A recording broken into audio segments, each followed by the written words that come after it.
જય શ્રી કૃષ્ણ, તમારું સ્વાગત છે અમારી ચેનલ સિમ્પલ ગુજરાતી રસોઈમાં। તો આજે આપણે બનાવવાના છે મેથીના થેપલા। સાતમ આઠમના તહેવારમાં જો મેથીના થેપલા ન હોય તો આપણા તહેવાર અધૂરા રહે છે। તો તમે જોઈ શકો છો કેટલા સરસ આપણા પોચારું જેવા થેપલા બનીને તૈયાર છે। તો આપણે થેપલા બનાવવા માટે સૌથી પહેલા જે ઘઉંની રોટલી બનાવી છે તે લોટ લઈ લીધો છે, જે નોર્મલી આપણે રોટલી બનાવતા હોઈએ છીએ। મરી મસાલા એડ કરી દેશું। તો સૌથી પહેલા અહીં મેં લીલું લસણ લીધું છે તે એડ કરી દેશું। લીલું લસણ નાખવાથી થેપલા સરસ ટેસ્ટી બને છે। તમારી પાસે ન હોય તો તમે સ્કીપ પણ કરી શકો છો। હવે મેં થોડાક કોથમરી ધાણા ભાજી પણ એડ કરી છે। 2 ચમચી જેટલા સફેદ તલ એડ કર્યા છે। સફેદ તલ એડ કર્યા છે। 2 ચમચી જેટલી મેં હળદર એડ કરી છે। 2 ચમચી જેટલું ધાણા જીરું પાવડર અને 1 ચમચી જેટલી લસણવાળી ચટણી એડ કરી છે અને સ્વાદ પ્રમાણે મીઠું એડ કરી દીધું છે। અને થેપલા સરસ પોચા રહે ઝાઝા સમય સુધી, તેના માટે આપણે 2 ચમચી જેટલું તેલ એડ કર્યું છે મોણ। હવે સારી રીતના બધું જ મિક્સ કરીને આપણે લોટ બાંધી લેશું।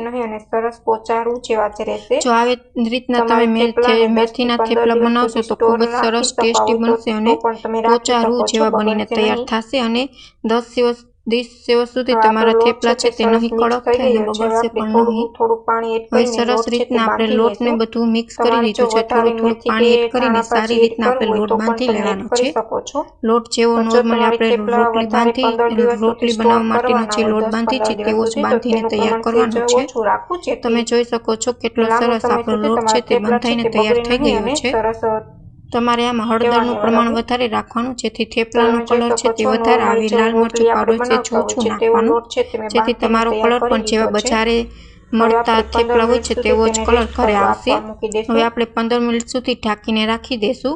તો 15 મિનિટ થઈ ગઈ છે। હવે આપણે લોટને સારી રીતના તેલ નાખીને મસળી લેશું। તમારે મસળવામાં તેલનું પ્રમાણ સેજ વધારે લેવાનું, જેથી તમારે જ્યાં લોંગ સમય સુધી તમારે રાખવા હોય તો પણ તમારા થેપલા સરસ નરમ અને પોચા રહે છે, કડક નહીં થાય અને બગડશે પણ નહીં, ખરાબ નહીં થાય। હવે સારી રીતના આપણે હાથની મદદથી લોટને મસળી લેશું। ત્યાર પછી તમારે થેપલા જે પ્રમાણે બનાવવા હોય તે પ્રમાણે તમારે આવી રીતના લોઈ બનાવી લેવાની છે। હું થેપલા મોટા અને સાઈઝમાં પાતળા કરીશ, જેથી થેપલા છે તે કડક નહીં થાય, સરસ પોચા રૂ જેવા રહેશે। તમારી થેપલા છે તે એકદમ પાતળા વણવાના છે, જેથી તમારા થેપલા પણ કડક નહીં રહે અને સરસ નરમ અને પોચા રૂ જેવા થશે થેપલા તમારા બનીને। હવે આપણે વણી લેશું એક લોહી લઈને। જો જરૂર પડે તો ઘઉંનો લોટ એડ કરવો, નહીંતર એમને વણી લેવા। અને બહુ વધુ પડતો ઘઉંનો લોટ એડ નથી કરવાનો, નકર તમારા થેપલા છે તે આપણે તળ્યા પછી ચવડ થઈ જશે। આ વાતની ખાસ ધ્યાન રાખવી। હવે સારી રીતના વેલણની મદદથી આપણે થેપલું છે તે વણી લેશું।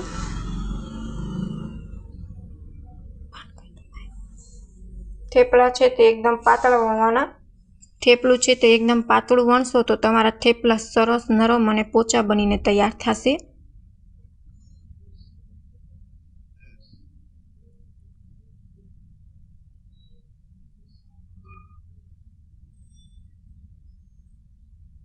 અને ખાસ કરીને જો તમે ટ્રાવેલમાં લઈ જતા હોય તો થેપલા બહુ જ પાતળા વણવાના, જેથી જ્યાં સમય સુધી થેપલા છે તે કડક ન થાય અને સરસ પોચા રહે। તો તમે જોઈ શકો છો આવી સાઈઝમાં મેં વણીને તૈયાર કરી લીધા છે। થેપલા છે તે વણીને તૈયાર કરી લીધા છે। બધા જ બાકીના વધેલ થેપલા છે તેને પણ હું આવી રીતના વણીને તૈયાર કરી લઈશ। હવે બધા જ થેપલા આપણે આવી રીતના વણીને તૈયાર કરી લેશું।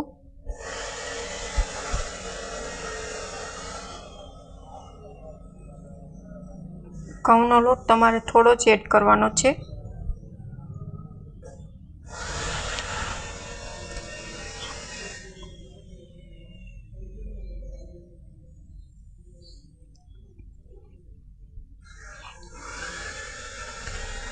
જો તમને અમારી રેસીપી ગમે તો ચેનલને લાઈક કરજો, શેર કરજો અને સબસ્ક્રાઈબ કરજો।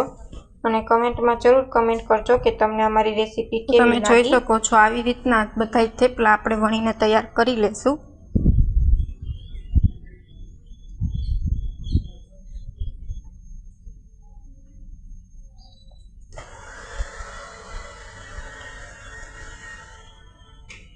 તમે તમે જોઈ શકો છો આપણે કેટલા સરસના થેપલા વણીને તૈયાર કરી લીધા છે।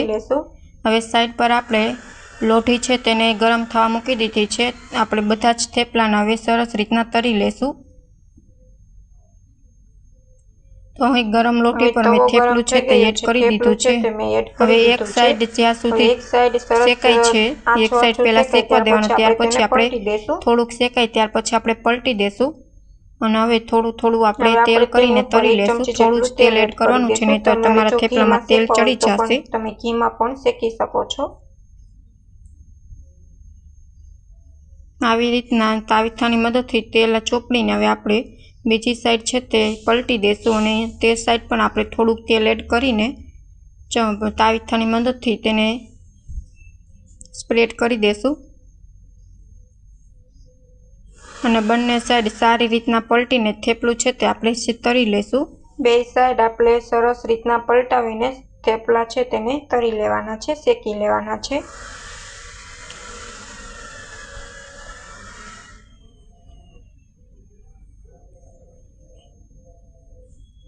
તો સરસ રીતના થેપલું છે તે શેકાઈને તૈયાર છે આપણું। બાકીના વધેલ થેપલા છે તે પણ બધા જ થેપલા આપણે આવી રીતના તરીને તૈયાર કરી લેશું।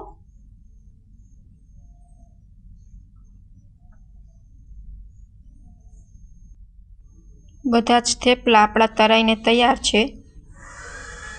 તો બધા તમે જોઈ શકો છો કેટલા સરસ થેપલા બનીને તૈયાર છે। જો તમને અમારી રેસીપી ગમે તો ચેનલને લાઈક કરજો, શેર કરજો અને સબસ્ક્રાઇબ કરજો અને કમેન્ટમાં જરૂર કમેન્ટ કરજો કે તમને અમારી રેસીપી કેવી લાગી। તહેવારોમાં જો થેપલા ન હોય તો આપણા તહેવાર અધૂરા કહેવાય છે।